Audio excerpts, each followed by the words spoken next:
He's just a good old boy who loves burning rubber and driving fast.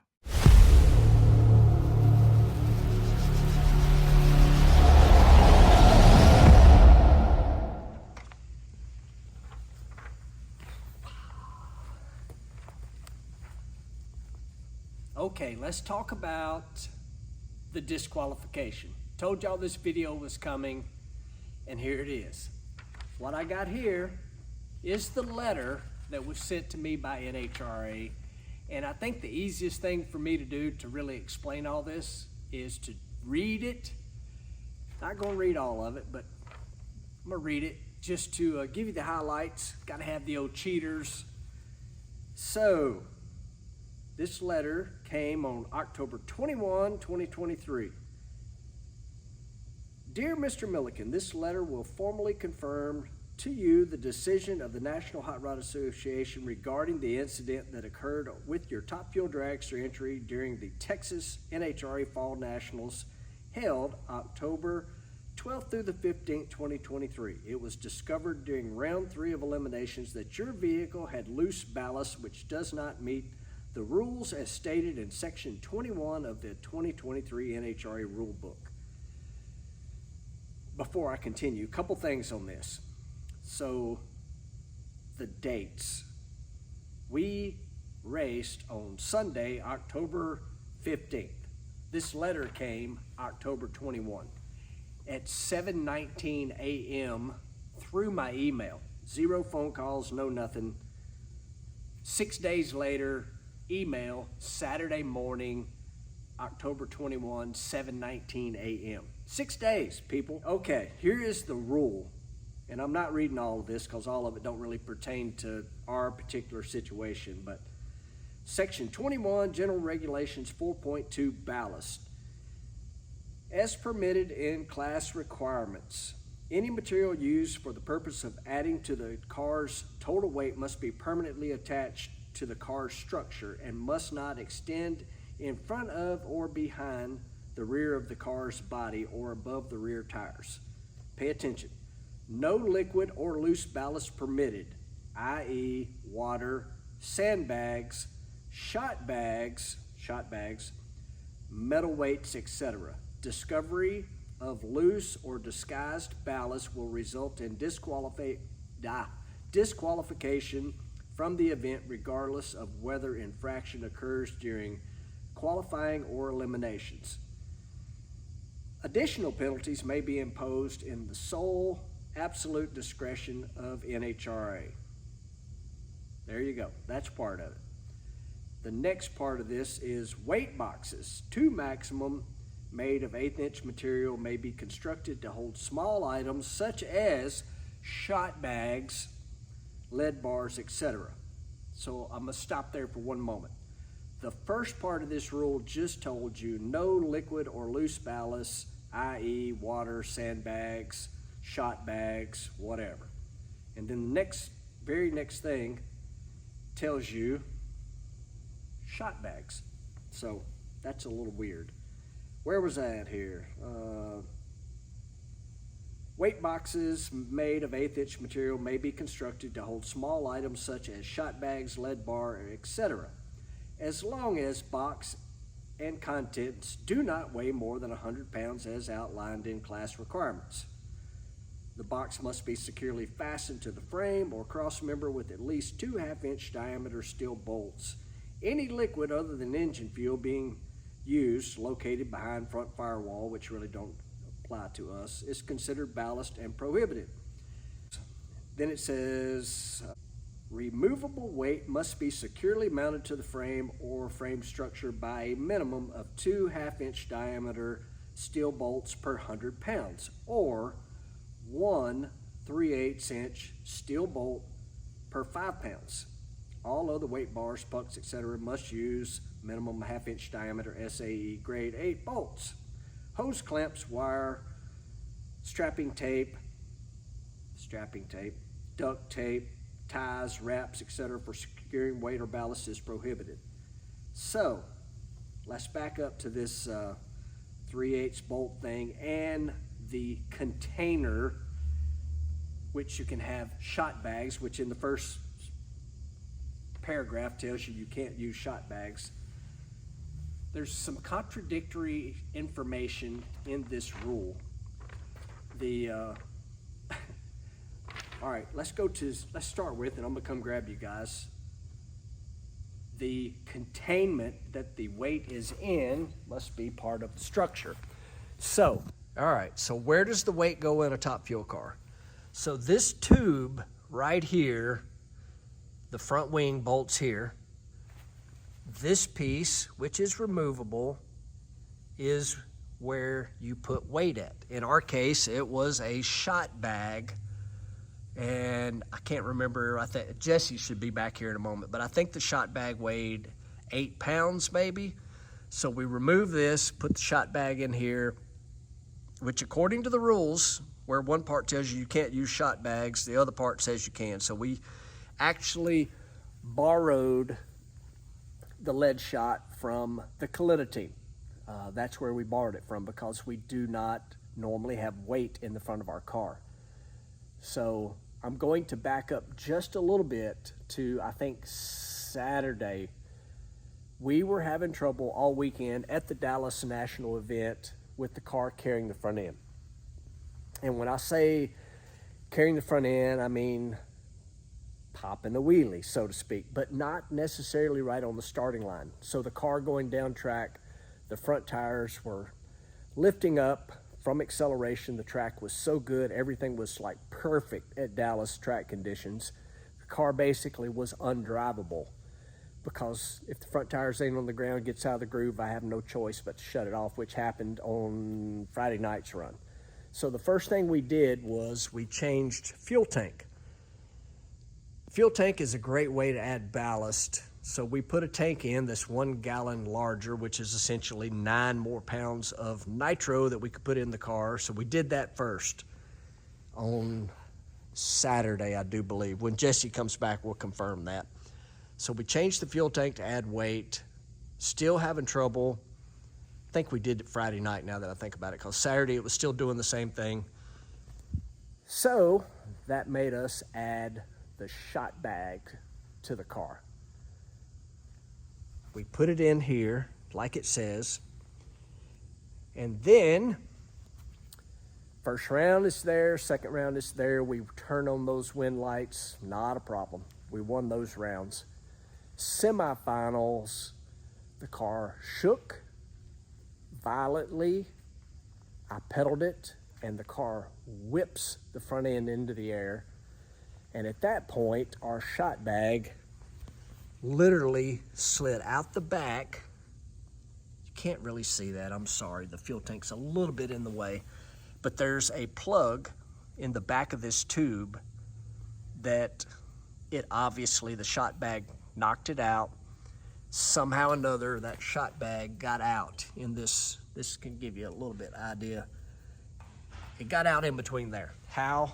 I don't know, but that's what it did. So we had what we considered an incident. Top fuel cars not supposed to have the front end 3 feet in the air, 4 feet in the air, whatever it was. Granted, it did come out before the car landed. And, you know, technically, yes, we broke the rule of loose ballast on the racetrack. But we did not have a normal run. So let's think about it this way. The car, had it crashed and puts parts all over the racetrack, you do not get disqualified from the event. So our appeal was that we had an incident, and we did. But that fell on deaf ears, basically, because the weight come out before it hit the ground. But our argument was we had an incident. We all know that the front end being in the air like that is not a normal run. And I'll insert that run right here.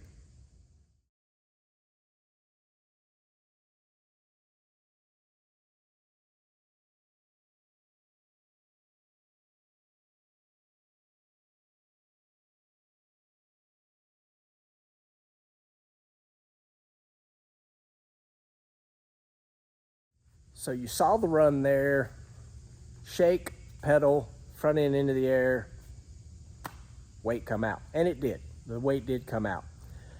So technically, I guess we did break the rule. The weight did come out, but our argument was that was not a normal run. It was an incident, and in the case of an incident, all bets are off essentially, because if you crash a car, parts come off, and you turn the wind light on, you win the round.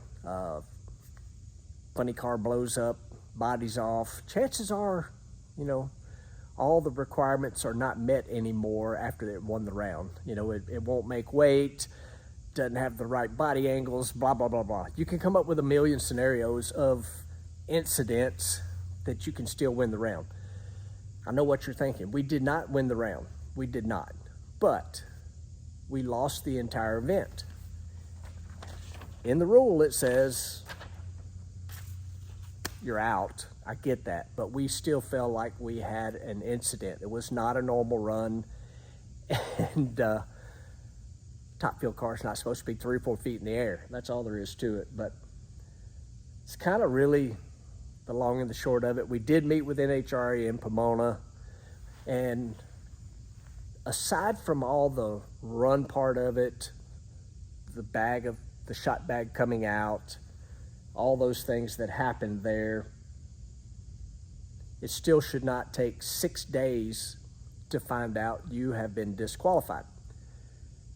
That's a little bit crazy. So I want to back up to the day it happened.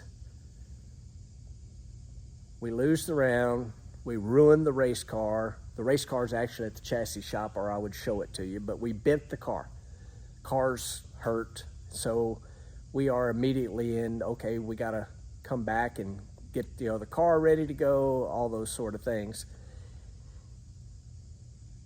2 NHRA tech officials show up in our pit area, hand Jesse this little bag of lead shot, looked like a Tootsie Roll basically. It was a bag inside of multiple other bags and taped up completely with duct tape so that the lead shot can't come out.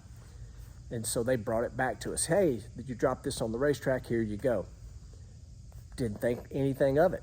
The next thing the tech officials asked, will you take the body panels off so we can see where the car's bent? We want to look at that. Zero indication that there was going to be a major problem from the weight coming out of the car, the loose ballast. None, zero, nothing. They didn't say a word. And so we continued as business as normal, because we did not know that it was a big deal. Our concern was a bent race car and a driver with a sore back, so that's kind of the first thing, I guess, that really was an issue with us. How come we weren't told about that?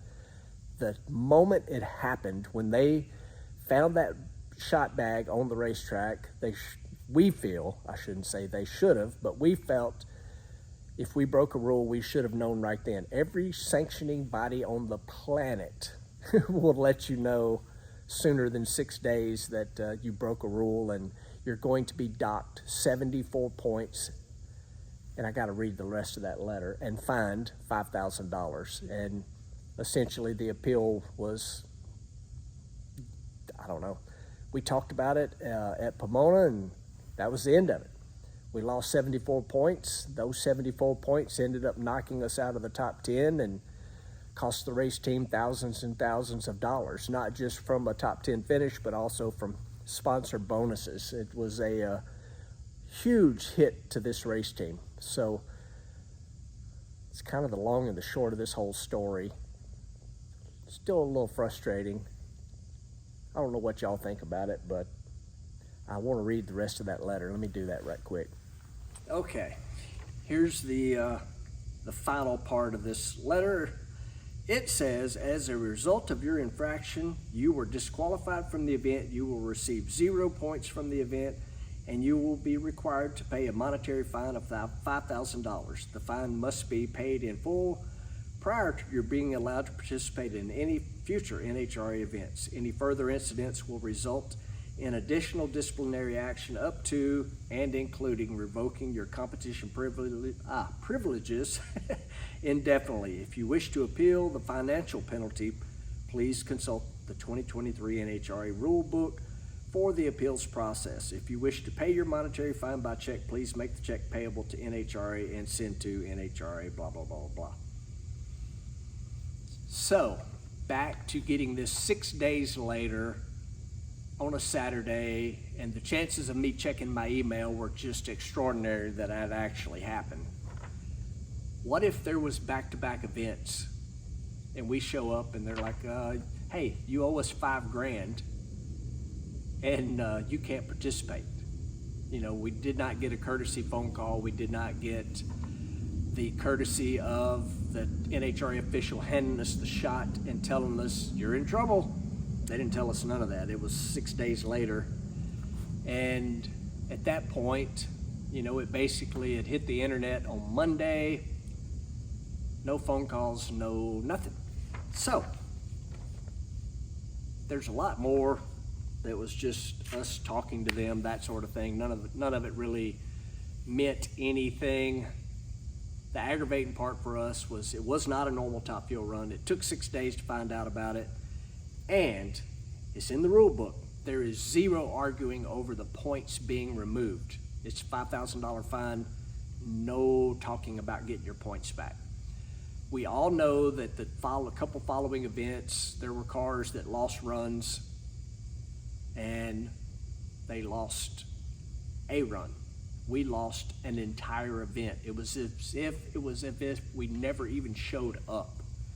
So, anyway, that's kind of our story. We were disqualified, lost 74 points, cost us a top 10 finish, cost Rick Ware Racing a pile of money. Don't know your thoughts on all that, but I know what our thoughts are, and we wish the outcome had been different, and we certainly wish it had been handled more professionally in a different way. The procedure needs to be done differently because the cars that lost runs in the following event, they knew about it the same day. I wish we had had that courtesy, and then maybe at that point we could have talked about what had happened without it being official and no talking about it. Although we talked about it, but we wasted our time. Appreciate you guys watching, liking, subscribing, sharing. See you in the next one. Don't forget to leave them comments. I know they're going to be on both sides of it. Yes, we broke the rule, but we felt it was an incident. I can keep going. See you in the next one.